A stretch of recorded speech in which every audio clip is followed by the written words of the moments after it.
رحم اللہ من قرأ الفاتحہ. بسم اللہ الرحمن الرحیم. الحمد للہ رب العالمین الرحمن الرحیم مالک یوم الدین ایاک نعبد و ایاک نستعین اهدنا الصراط المستقیم صراط الذین انعمت علیہم غیر المغضوب علیہم ولا الضالین. بسم اللہ الرحمن الرحیم. قل هو اللہ احد اللہ الصمد لم یلد ولم یولد ولم یکن له کفوا احد. بسم اللہ الرحمن الرحیم. قل هو اللہ احد اللہ الصمد لم یلد ولم یولد ولم یکن له کفوا احد. بسم اللہ الرحمن الرحیم. قل هو اللہ احد اللہ الصمد لم یلد ولم یولد ولم یکن له کفوا احد. اللہم صلی اللہ محمد وآل محمد. اعوذ باللہ من الشیطان اللعین الرجیم. بسم اللہ الرحمن الرحیم. الحمد للہ الذی لا یبلغ مدحتہ القائلون ولا یحصی نعماءہ العادون الذی لا یدرکہ بعد الہمم ولا ینالہ غوث الفتن.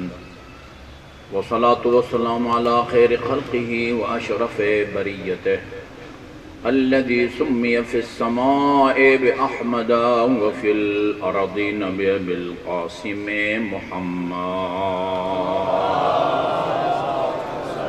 اللهم صل على محمد وعلى أهل بيته الطيبين الطاهرين الذين أذهب الله عنهم الرجس وطهرهم تطهيرا. اللهم صل على محمد ومحمد. واللعن الأبدي على أعدائهم أجمعين. أما بعد فقال الله الحكيم. بسم الله الرحمن الرحيم. يقول الذين كفروا لست مرسلا قل كفى بالله شهيدا بيني وبينكم ومن عنده علم الكتاب. درود بھیجئے محمد وآل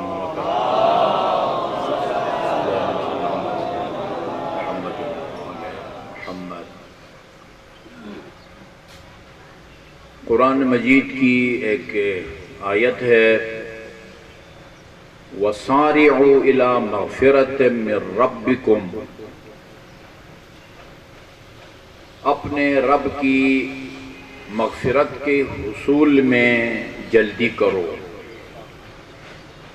یعنی ایسے کام میں سستی نہ کرو جس کے نتیجے میں خدا نے تمہارے گناہوں کو بخشنے کا وعدہ فرمایا ہے.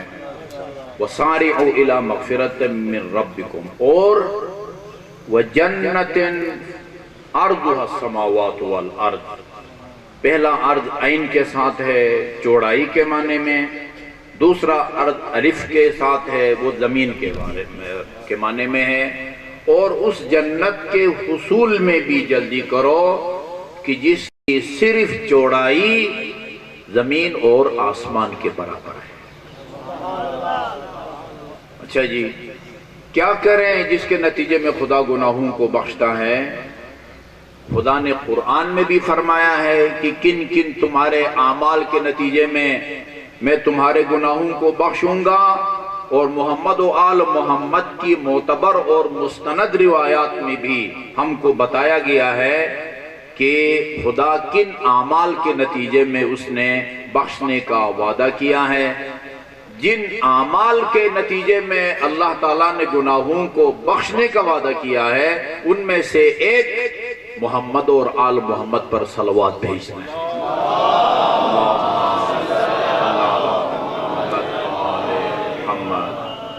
دوسرا بھی عرض کر دوں، دوسرا عمل جو امیر المومنین علیہ السلام نے نہج البلاغہ کے خطبہ نمبر 197 میں ایک عمل کو گناہوں کی مغفرت کا سبب قرار دیا ہے، اور وہ ہے آپ کی 5 وقت کی نماز.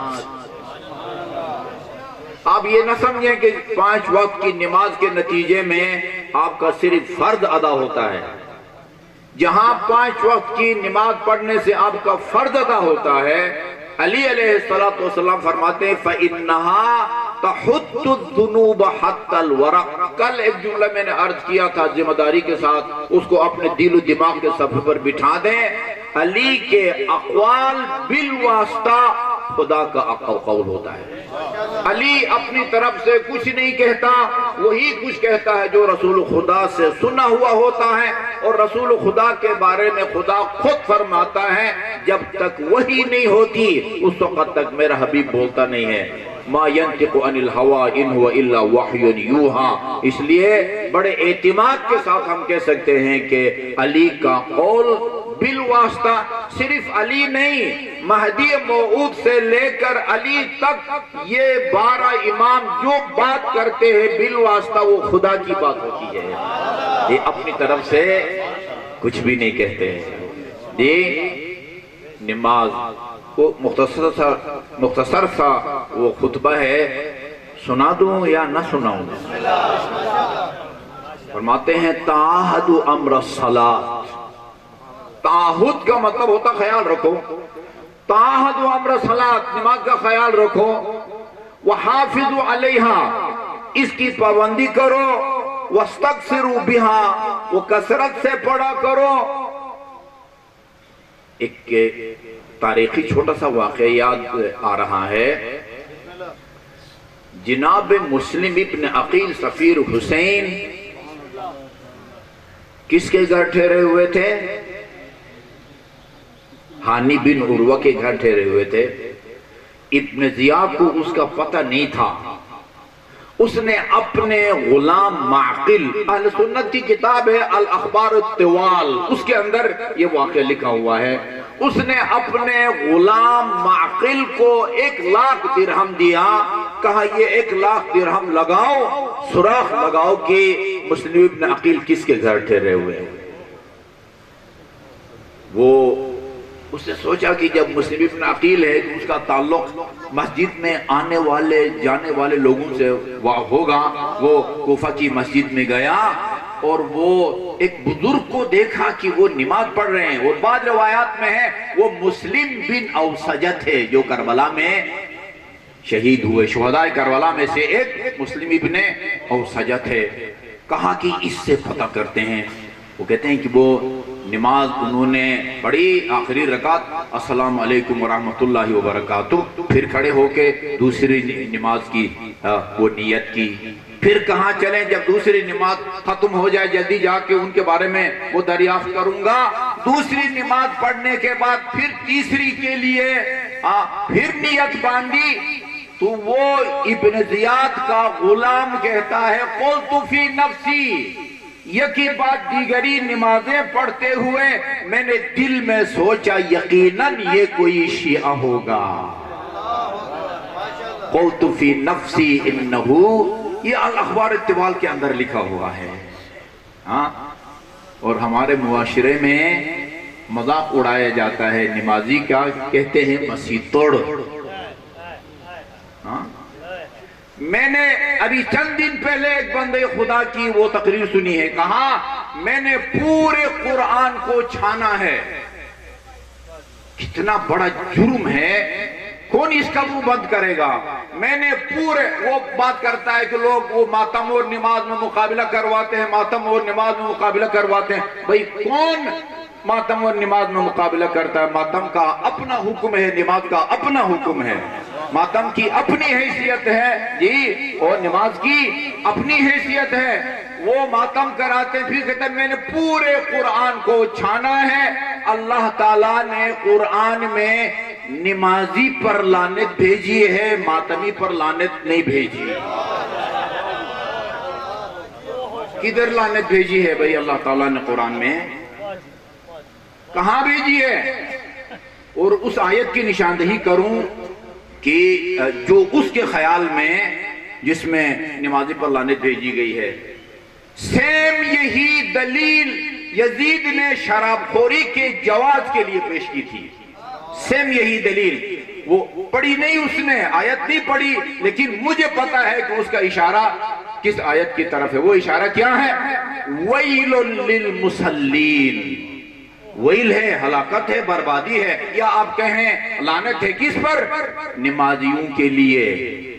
یہ آیت یہاں پر ختم ہوتی تو اس حرز سرائی کرنے والی کی بات درستی۔ آگے ہے ویل للمصلین، کون سے نمازی؟ الذین هم فی صلاتہم ساہون، جو مکمل طور پر تارک الصلاۃ نہیں ہے لیکن نماز کے معاملے میں سستی برتتے ہیں۔ اب مجھے بتائیں، ہزاروں کا مجمع اس کو داد دیتا ہے جو یہ کہے کہ خدا نے قرآن میں نمازی پر لعنت بھیجی ہے۔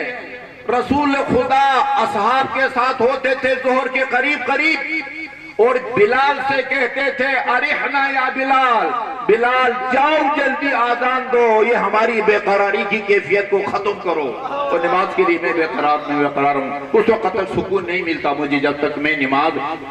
وہ امام کی سوچ کیا ہے، رسول کی سوچ کیا ہے، اور پھر ہزاروں کے مجمع میں ساری دنیا سن رہی ہے، لائیو کل کی مجلس بھی نشر ہوئی ہے، ہاں میں سانس بھی لیتا ہوں، وہ فلان بر اعظم کے اس کونے میں بندہ موجود، وہ میرے سانس کی آواز کو بھی سن رہا ہے۔ اس دور میں تو یہ کہتا ہے مکتب اہل بیت کے سٹیج پر بیٹھ کے کہ خدا نے نمازی پر قرآن میں لعنت بھیجی ہے۔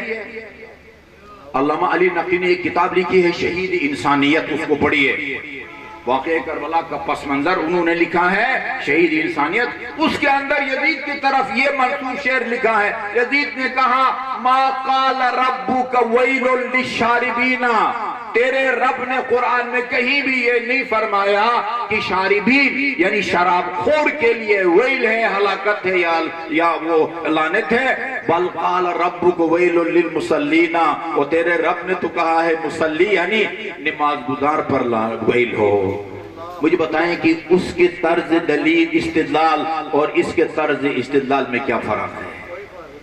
وہ شراب خوری کی جواز کے طور پر اس ویل للمصلی کو پیش کرتا ہے، اور یہ بندے خدا نماز کے خلاف اس کو پیش کرتا ہے۔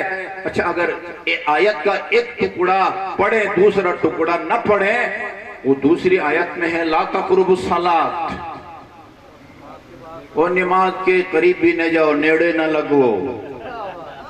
آگے بھی پڑھو وَأَنْتُمْ سُكَارَى، جب نشے کی حالت میں ہو تو نماز کے قریب نہ جاؤ۔ کیا ہو رہا ہے دیکھنا ہے، میری ذمہ داری ہے، آپ میں سے ایک ایک فرد کی ذمہ داری ہے، بانیان مجلس کی ذمہ داری ہے کہ ایسے افراد کا راستہ روکیں جو مکتب اہل بیت کو وہ بدنام کر رہے ہیں۔ کہاں لکھا ہوا ہے قرآن میں؟ کہاں خود نمازی پر؟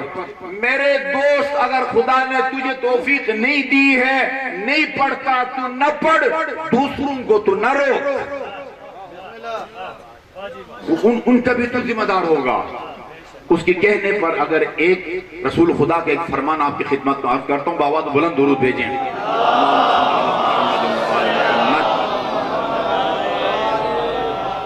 فرمایا لا يتکرم الرجل بکلمت حق اخذت بها الا وله اجر من عمل بها۔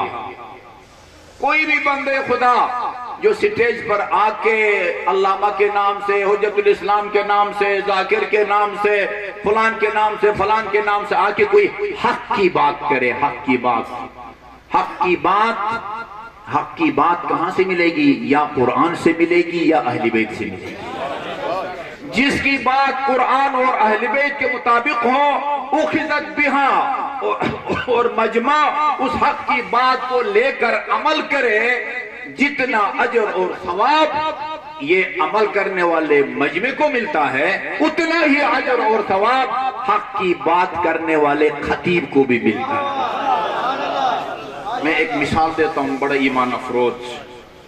ہماری زیارات کی کتاب ہے کامل الزیارات، اردو میں اس کا ترجمہ موجود ہے نیٹ پہ آپ جائیں، کامل الزیارات کا اردو ترجمہ آپ کو ملے گا۔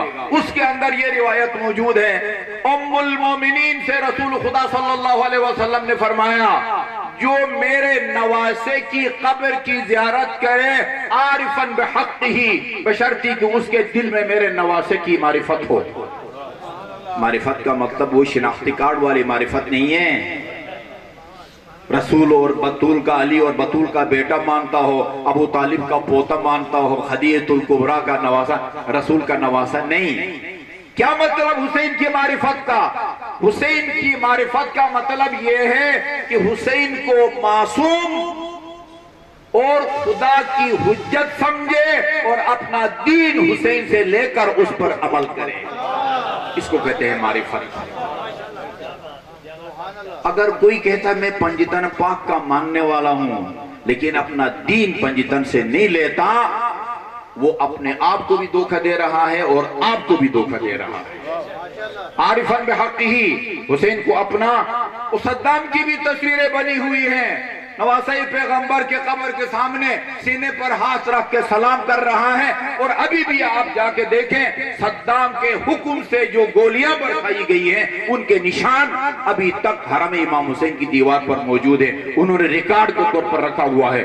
کلاشنکوف کی گولیوں کے نشان، وہ کہہ سکتا ہے کہ میں امام حسین کا زوار ہوں، جو ان کے ذریع کو نشانہ بناتا ہے، ان کے حرم کو نشانہ بناتا ہے، عارفاً بحقہ اس کو کتنا اجر ملے گا؟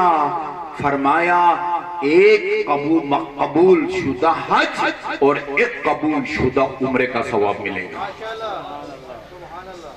ام المومنین نے حیرت سے پوچھا یا رسول اللہ یہ کتنا مختصر عمل اور اس کا اتنا زیادہ ثواب؟ حج مشکل ہے یا امام حسین کی زیارت مشکل ہے؟ حج مشکل ہے؟ میں نے شیطان کو کنکریاں مارتے ہوئے، بندوق کو مرتے ہوئے دیکھا ہے، اپنی آنکھوں سے مرتے ہوئے دیکھا، اتنا مشکل ہوتا ہے۔ حجر اسود کا بوسہ لیتے ہوئے لوگ اپنی پسلیاں توڑواتے ہیں، ان کو بھی میں نے دیکھا ہے، خون خون ہو جاتا ہے بندہ، اتنا مشکل کام ہے۔ اچھا خاصا 40 دن میں تو 20 سال سے حج پہ جاتا ہوں کاروان کے ساتھ، واپسی پر 5-6 کلو وزن کم ہو جاتا ہے حاجیوں کا۔ نقوی صاحب نے بھی ہمارے ساتھ حج کیا ہے، اتنا مشکل کام ہے۔ خرچہ کتنا آتا ہے؟ سرکاری سکیم کے تحت بھی اگر جائیں آج کل 5.5 سے کم نہیں لگتا، اور امام حسین کی زیارت کا خرچہ کتنا ہے، تکلیف کتنی ہے؟ 1,30,000 میں نواسۂ پیغمبر کی زیارت ہوتی ہے، اور وہاں جا کے کرنا کیا ہے؟ ذریع کے سامنے کھڑے ہو کے کہیں السلام علیک یا ابا عبداللہ، کتنا اجر ملتا ہے؟ ایک مقبول حج اور ایک مقبول عمرہ۔ ام المومنین نے فرمایا یا رسول اللہ اتنا آسان عمل اور اجر اور ثواب، اور یہ بھی ضروری نہیں ہے کہ پاکستان سے چل کے جائیں۔ میرے بھائی اگر کربلا کا ایک باشندہ بھی شب جمعہ جا کے نواسۂ پیغمبر کے سامنے کھڑے ہو کے کہے السلام علیکم یا ابا عبداللہ، اس کو بھی اتنا اجر ملتا ہے۔ یہ اور بات ہے، یہاں سے جب چل کے جاؤ گے جتنے قدم اٹھیں گے اسی حساب سے نامہ اعمال میں نیکیاں رکھی جائیں گی، اسی کتاب میں یہ لکھا ہوا ہے۔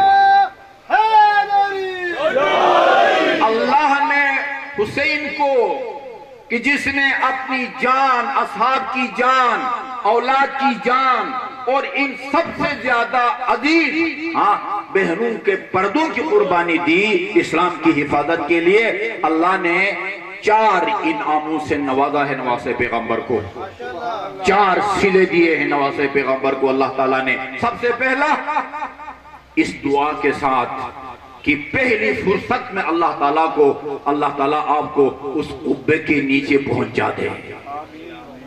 استجابت الدعاء تحت قبتہ، اس قبے کے نیچے جو دعا مانگی جاتی ہے وہ مسترد نہیں ہوتی، ایک۔ نمبر 2 والشفاء فی تربتہ، کسی مٹی میں خدا نے شفا نہیں رکھی سوائے تربت کربلا کے۔ اور تیسری خصوصیت جسے خدا نے نوازا حسین کی شہادت کے صلے کے طور پر، وَالْأَئِمَّةُ مِنْ عِتْرَتِهِ، حسن بڑے بھائی تھے لیکن امامت کا سلسلہ حسین کی اولاد سے چلا ہے، حسن کی اولاد سے نہیں چلا۔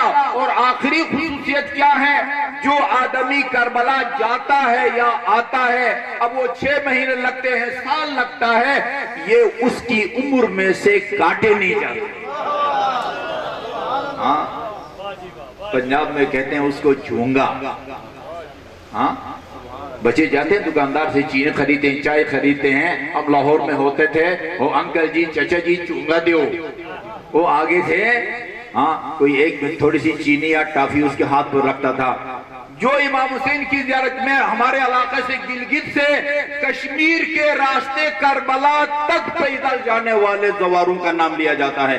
سال لگتا ہے، آپ کی عمر اگر 70 سال ہے اللہ تعالیٰ کے علم میں، اور 1 سال لگتا ہے آنے جانے میں، یہ نہ سمجھیں کہ اب 69 سال رہ گئی. نہیں، وہ جتنا وقت لگتا ہے اس کو خدا آپ کی زندگی سے کاٹتا نہیں ہے. یہ برکت ہے امام حسین کی زیارت کی. اچھا جی، پھر فرمایا تم ایک حج اور ایک زیارت کا اجر اور ثواب سن کے تعجب کرتی ہو. 2 حج اور 2 عمرے مقبول. ضروری نہیں ہے کہ ہر عمل قبول بھی ہو سکتا ہے بہت سارے لوگ نمازیں پڑھتے ہیں، فرض ادا ہو جاتا ہے، لیکن خدا کی بارگاہ میں قبول نہ ہو، چونکہ صحیح نماز کی شرائط الگ ہیں اور قبول نماز کی شرائط الگ ہیں. نہیں، رسول خدا فرماتے ہیں کہ مقبول. ایک اور جملہ مجھ سے رہ گیا، فرمایا 2 حج 3 حج، یہ سلسلہ پہنچا 90 قبول حج اور عمرے. ایسے حج اور عمرے جو میں رسول کی قیادت میں انجام دیے گئے ہوں، وہ اجر و ثواب ملتا ہے. اچھا، تکبیر، اللہ اکبر، نعرہ رسالت یا رسول اللہ، نعرہ حیدری یا علی، نعرہ صلوات. اچھا، میں بتا آپ کو یہ رہا تھا، رسول خدا کا فرمان آپ کو سنا رہا تھا کہ اگر ایک آدمی سٹیج پر بیٹھ کے کسی بھی نام سے آتا ہے، آپ کو کوئی حق کی بات سناتا ہے، سچ بات سناتا ہے، یعنی گفتگو قرآن اور اہل بیت کے فرمان کی روشنی میں کرتا ہے اور آپ اس پر عمل کرتے ہیں، جتنا آپ کو اجر ملے گا اتنا ہی اجر یہ حق کی بات کرنے والے کو ملے گا. اگر میں نے، خدا کرے میں اس کا مصداق بنوں، اگر میں نے نواسۂ پیغمبر کی زیارت کی کے فضائل بیان کیے ہیں اور آپ میری گفتگو سے متاثر ہو کے وہ کورونا کے جانے کے بعد امام حسین کی زیارت کرتے ہیں، جتنا اجر آپ کو ملے گا اتنا اجر کا حقدار میں بھی بنوں گا، کیونکہ میں نے آپ کو تیار اور آمادہ کیا. لا يتکرم الرجل بکلمت حق اخذت بها الا وله اجر من عمل بها. حق کی بات کرنے والے کو بھی اتنا ہی اجر ملتا ہے جتنا حق کی بات پر عمل کرنے والے بندے خدا کو ملتا ہے. اگلا خیانت ہوگی اگر اگلا جملہ رسول خدا کو آپ کو نہ سنا دوں. وَلَا يَتَكَرَّمُ الرَّجُلُ بِكَلِمَةِ ضَلَالٍ. اور اگر ایک آدمی کوئی گمراہ کن بات کرتا ہے، اس سے بڑھ کے اور کیا گمراہ کن بات ہو سکتی ہے کہ بندہ سٹیج پہ آ کے ہزاروں کے مجمع میں کہے کہ خدا نے قرآن میں نمازی پر لعنت بھیجی ہے. اس سے بڑھ کے کوئی گمراہ کن بات ہوتی ہے. میں سیالکوٹ ناروال کے آگے ایک گاؤں گیا، رعیہ خاص اس کا نام ہے. وہاں مجھے ایک ایم اے اسلامیات سے ملاقات کرائی گئی. سکول ٹیچر، وہ سرے سے نماز کا منکر تھا. تو اسلام میں نماز فرض ہی نہیں ہے.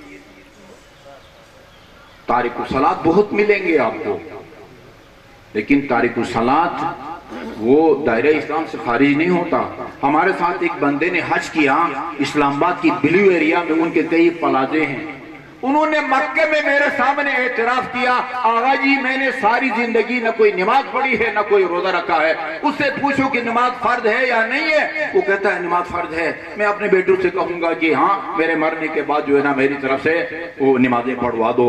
تارک الصلاۃ کافر نہیں ہوتا، لیکن اگر کسی کا یہ عقیدہ ہو کہ اسلام میں نماز فرض نہیں ہے، روزہ فرض نہیں ہے، زکوٰۃ فرض نہیں ہے، حج فرض نہیں ہے، وہ دائرہ اسلام سے اس لیے خارج ہوگا کہ اس نے قرآنی آیات کا انکار کیا ہے. نماز کے بعد میں خدا نے فرمایا اقیم الصلاۃ لدلوک الشمس الی غسق اللیل. زکوٰۃ کے بارے میں فرمایا اقیم الصلاۃ وآتوا الزکوٰۃ.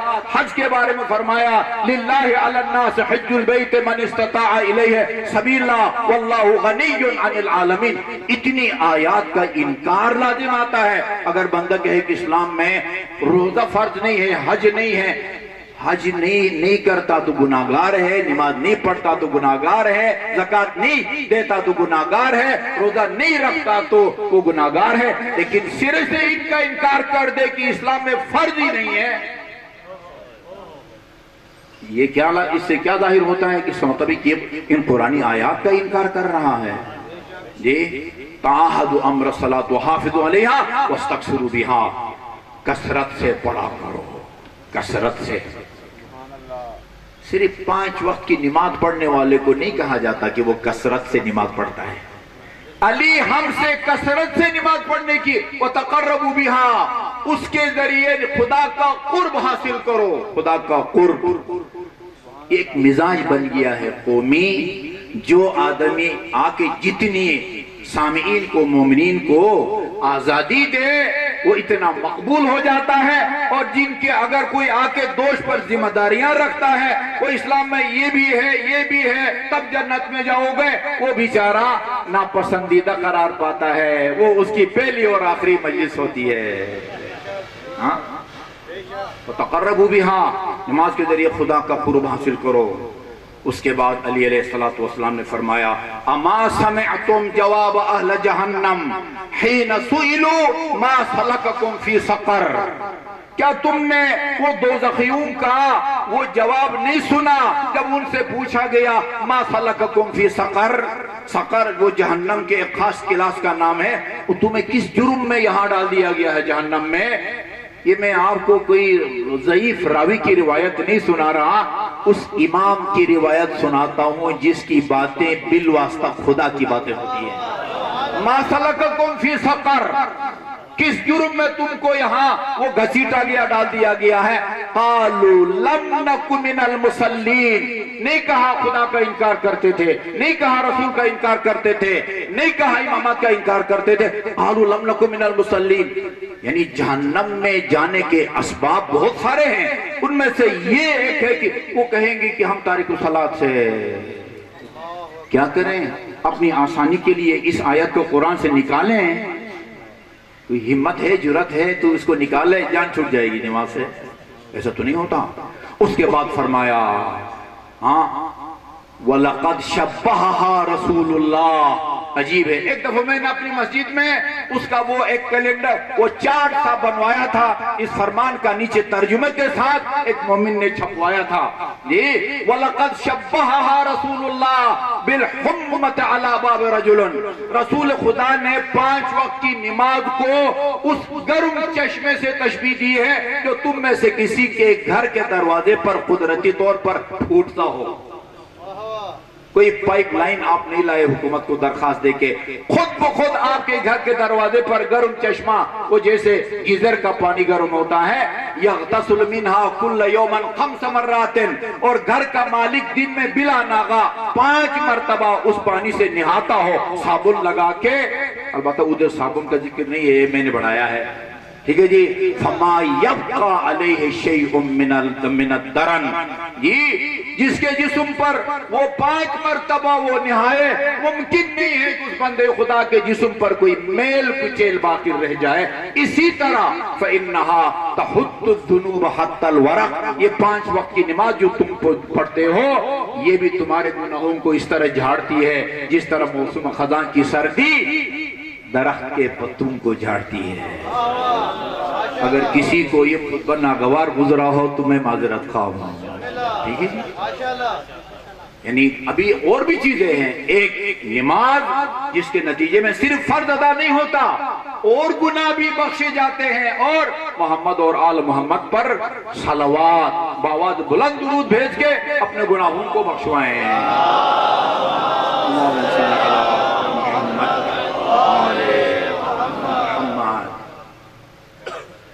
میں آج ایک انتہائی اہم اور ایمان افروز نقطے کی طرف آپ کو متوجہ کرنا چاہوں گا، اور وہ یہ کہ خود پسندی اسلام میں ایک ناپسندیدہ عمل ہے۔ خود پسندی، ہاں یعنی اپنے آپ کو چاہنا، جس کو عربی میں عجب کہتے ہیں، عجب، عین جیم بے یعنی خود پسندی۔